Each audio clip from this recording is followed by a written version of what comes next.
Imagine a real estate launch that feels less like a traditional property viewing and, much more like an exclusive, highly anticipated sneaker drop. Right, yeah. The kind where people are just lined up, totally ready to go. Exactly. There is no browsing. There's no negotiating or weighing options over a cup of coffee. None of that. You just have this absolute frenzy of buyers who already know the exact DNA of the product, right? Like before they even cross the threshold. They intimately understand it. Yeah. And they're snapping up every single available unit in a matter of hours. Yes. And that was the actual reality of phase 1 of Dubai's Raw District. I mean, it's sold out entirely on its launch day. Completely sold out. And so today, the mission for this deep dive is to unpack the blueprints for the immediate follow-up, which is Raw District 2 by Imtiaz Development. Which is such a fascinating project to look at right now. It really is. We have this massive stack of fact sheets and market briefs in front of us, and the goal here is to give you a strategic insider look at what makes this specific urban lifestyle ecosystem such a high-demand concept. And we should clarify,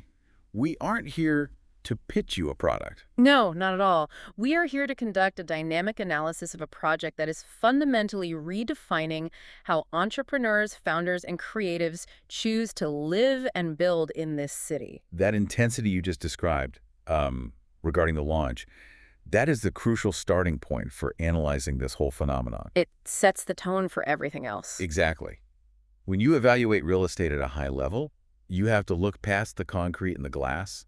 You really have to isolate the market behavior. And we have some incredible data on that because the Agilova Real Estate team was actually on the ground for that phase 1 launch, right? We were, yeah. And their live market report is just fascinating. They observed this very rare convergence. How so? Like, what made it so different from a typical launch?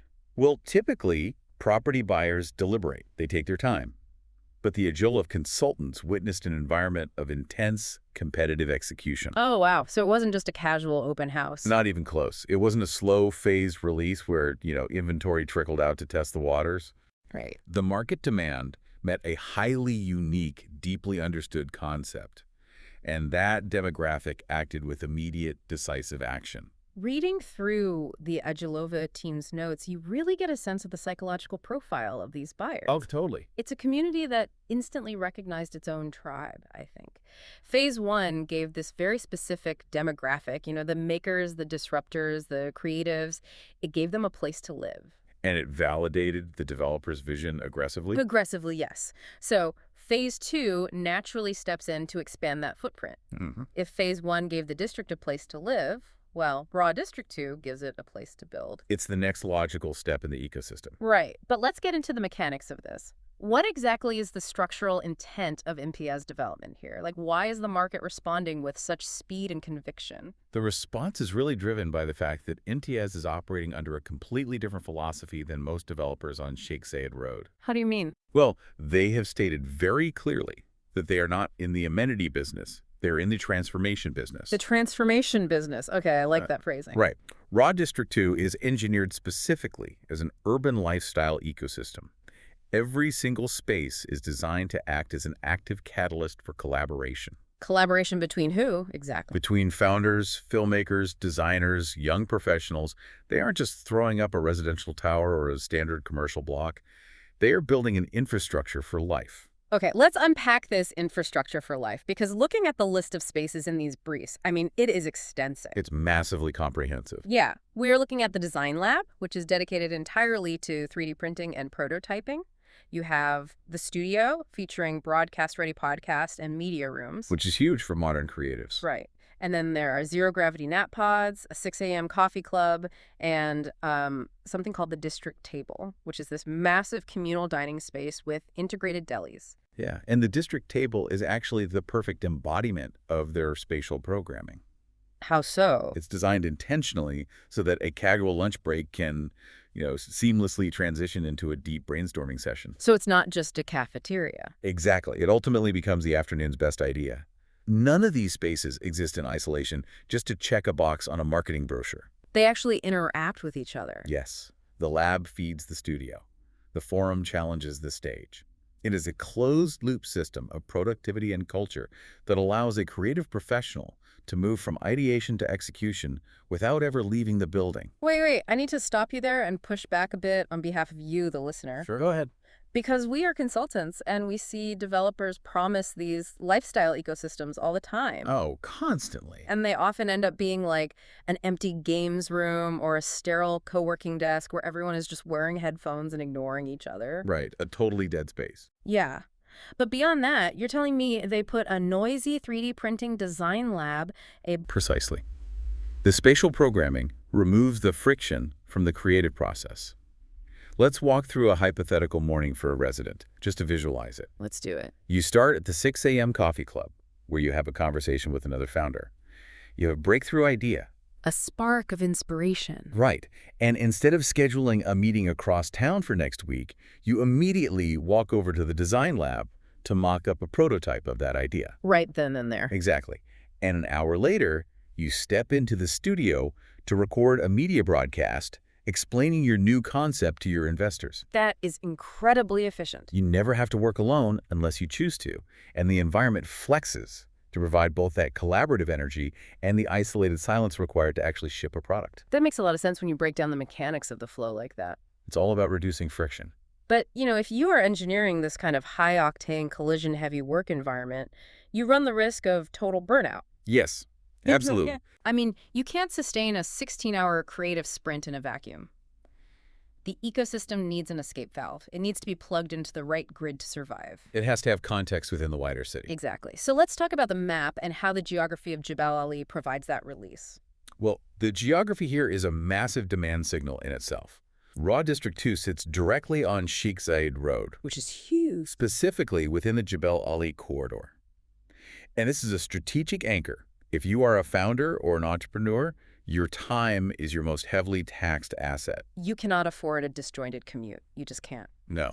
And looking at the connectivity metrics, they are highly compelling. From this location, you are 10 minutes from Palm Jebel Ali and Expo City. 10 minutes. It's practically next door. Right. You are 15 minutes from the established commercial center of Dubai Marina. Okay.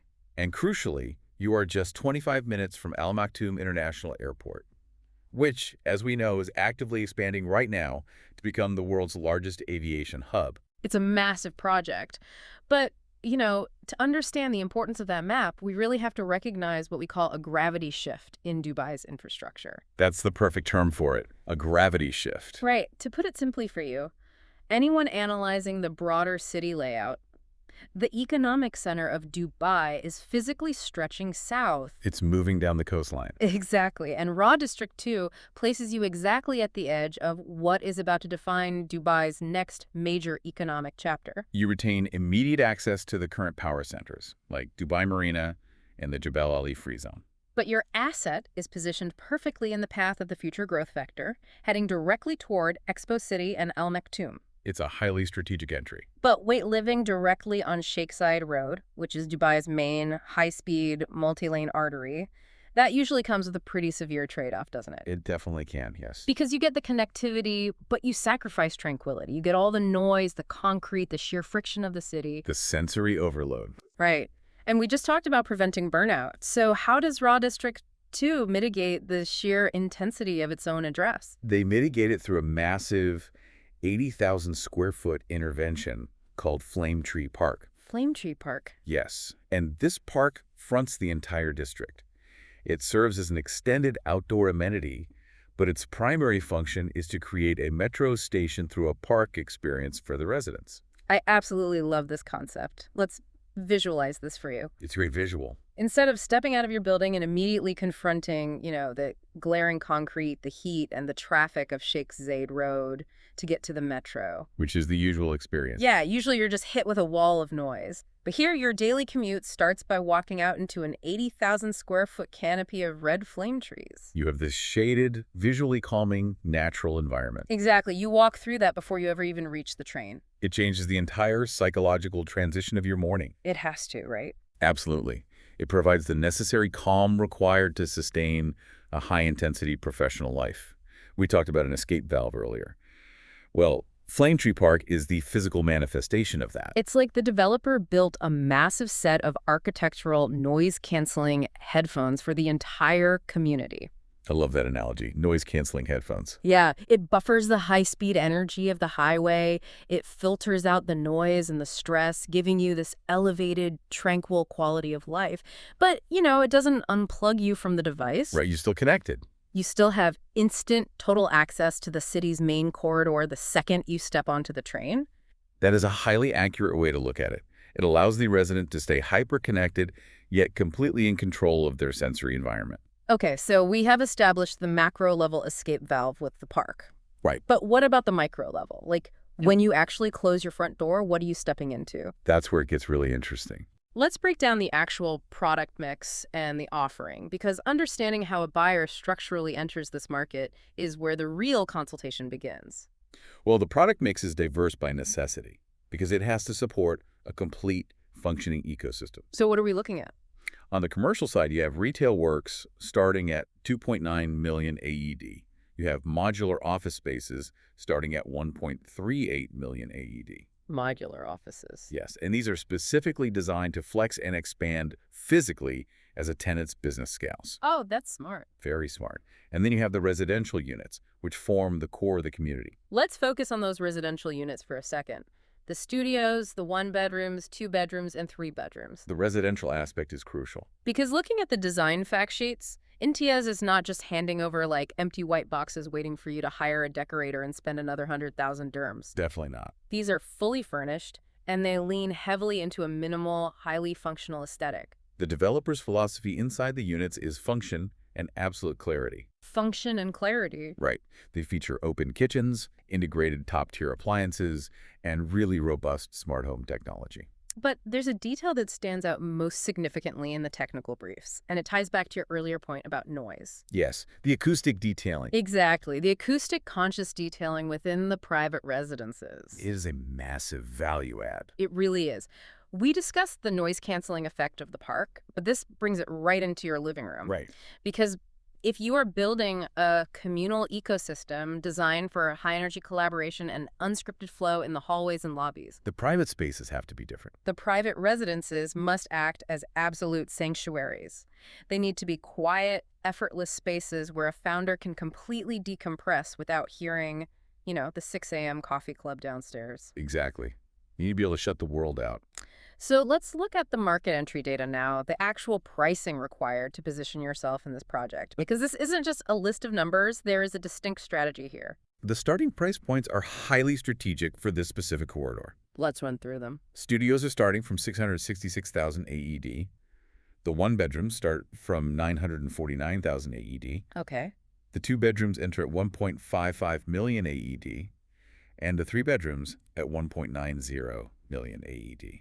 Let's contextualize that 666,000 AED figure for a studio. It's an important number. It is, because for a young tech founder or a creative who is currently, say, burning through venture capital or freelance income on a massive lease in Dubai Marina. Which happens all the time. Right. What does this entry point represent for them? It's not just a price tag. No, it's a structural shift. It is a deliberate move by Imtiaz to lower the barrier to entry for the exact creative demographic they need to make the ecosystem work. They are pricing it so the makers can actually afford to own the space they create in. Exactly. That is the structural genius of the pricing model. But, price is only one half of the financial equation. Right. What's the other half? The other half is leverage and capital deployment, which brings us to the payment plans. Ah, yes. Yeah. The payment plans. Imtiaz is offering two distinct routes here to accommodate different types of buyers.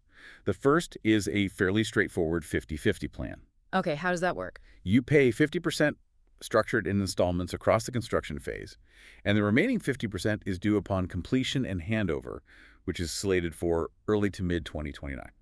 Okay, so that's a standard, clean structure for someone with liquid capital ready to deploy. Exactly. But the second option in the brief is where the financial flexibility really opens up and changes the game for a lot of buyers, I think. Yes, the post-handover plan. Right, the 60-40 post-handover payment plan. In this 60-40 structure, 60% of the capital is deployed gradually during the construction phase. So far, similar to the first plan. Right.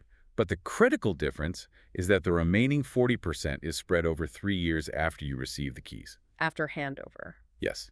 broken down into highly manageable 3.3% quarterly installments. We use a lot of industry terms here, so I want to ask you directly, for you, the listener, who might be looking at a strategic market entry for the first time, why is a post-handover payment plan such a powerful financial tool? Like, explain the mechanics of this like I'm 5. Okay, when we talk about a post-handover plan drastically reducing the friction of capital requirements, think of it like this. Okay. Instead of having to buy the entire pie before you are allowed to take a single bite, you are buying a slice, moving into the building, and letting the asset work for you. Oh, that makes sense. If you are an end user, say a founder, moving your life to Dubai, it allows you to move into the property in 2029, completely stop paying rent to a landlord in Dubai Marina or downtown, Right. and use that ongoing cash flow to pay off the final 40% of your own asset. You are effectively matching the asset's utility with your payment schedule. You are turning your dead rental expense into active equity. That is massive for a founder. But what if you are looking at it purely from an investment standpoint?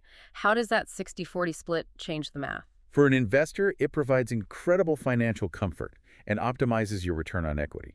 To continue the analogy, you buy the first slice, but once the property is handed over, you place a tenant in the unit. Ah, right. That tenant's rental yield is now actively helping to subsidize, or depending on the market rates at the time, completely cover those remaining 3.3% quarterly installments. Because the asset is generating income. Exactly. You haven't had to lock up 100% of your own capital up front to start generating a yield. The asset is helping to pay for itself. It's a highly efficient use of capital. And, when you remove the financial friction for the end user with these accessible payment structures, you simultaneously create a massive signal for the investor. You do. Looking at these flexible entry points against the backdrop of Phase 1's rapid sellout, it paints a very clear picture of the investment angle. It does paint a clear picture, but as professional consultants, we must approach the investment potential with strict caution. Of course, we don't do hype. We do not deal in hype, and we never offer guaranteed ROI promises. Markets fluctuate, they breathe in and out. What we look for and what we base our analysis on are hard market signals. And the demand signals here are glaring. They are. The immediate high-intensity success of Phase 1 is a massive, validated demand signal for Phase 2. It's proof of concept. We know, without a doubt, that the concept works. We know the demographic wants it, and more importantly, they're willing to execute on it immediately. Right. Furthermore, that gravity shift in Dubai's infrastructure we discussed earlier, it is actively happening. Capital, government focus, and massive infrastructure development are flowing aggressively into the Jebel Ali and Expo corridor. The market has already spoken on the raw concept, which brings up a critical point regarding timing for anyone analyzing this data right now. Timing is everything. It is. And currently, Raw District 2 is in the expression of interest, or EOI, collection stage. The EOI stage is historically the absolute optimal window for market entry. Let's demystify that term for a second. Sure, an EOI is simply a fully refundable token amount you place with the developer to secure priority booking before the project officially launches to the wider public. Before the frenzy begins. Exactly. For Raw District 2, the EOI amounts are structured at 50,000 AED for a studio, 80,000 AED for a one-bedroom, and the 100,000 AED for the larger residential units and commercial spaces. Getting in at the EOI stage of a Phase 2 project offers a unique strategic advantage that you rarely see, honestly. How would you frame that advantage? Well, with a Phase 1 project, there is always a slight proof of concept risk. Oh, definitely. You are placing your capital on a bet that the developer's vision will resonate with the market. Right? But here, Phase 1 already proved the concept, captured the demand, and left a surplus of buyers wanting in. People who missed out the first time around. Exactly.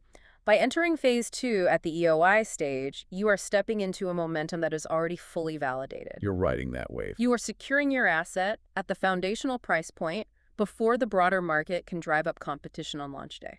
It removes the guesswork from the equation. You aren't hoping there will be demand. You are observing the physical overflow of demand from Phase 1 and positioning yourself structurally to capture it. So let's pull all of these threads together and summarize exactly what we've unpacked in this deep dive. It's been a lot of ground to cover. It has. Raw District 2 by Imtiaz is not just another tower adding to the skyline. It is a highly strategic entry into the next chapter of an already established, high-demand ecosystem. An ecosystem that clearly works. Right. It sits on Sheikh Zayed Road, perfectly positioned between Dubai's current commercial hubs and its future aviation and exhibition centers, utilizing Flame Tree Park to buffer the intensity of the city. The noise-canceling headphones. Exactly. It offers an infrastructure designed specifically to accelerate the lives and careers of creatives, founders, and makers. And it is backed by payment structures that offer severe financial flexibility for both end users and investors. It represents the completion of a very specific vision, I think. It really does. The first phase gave this tribe a place to live, and the second phase gives them a place to build. It's a rare opportunity to enter a validated market phenomenon at the ground floor of its expansion. And that brings us to the final thought we want to leave you with today. Something to mull over. Yes. When you are evaluating a real estate asset of this nature, you have to look beyond the spreadsheet and the floor plans. What is the ultimate takeaway here? Consider this. As remote work continues to isolate us and digital communication replaces physical interaction, we might be looking at the slow death of the traditional siloed office building entirely. The traditional 9-to-5 space. Right. We are facing a massive loneliness epidemic in the modern workforce, where creatives and founders are more connected online, but more isolated in reality than ever before. That's a huge problem. Places like Raw District 2 might not just be a trendy new way to live and work. By forcing brilliant minds to collide, share meals, and build together in a unified ecosystem. Developments like this might become the absolute only way cities can survive the isolation of the modern era. Wow. That's a powerful way to look at it. You aren't just buying square footage. You are buying the antidote to working alone.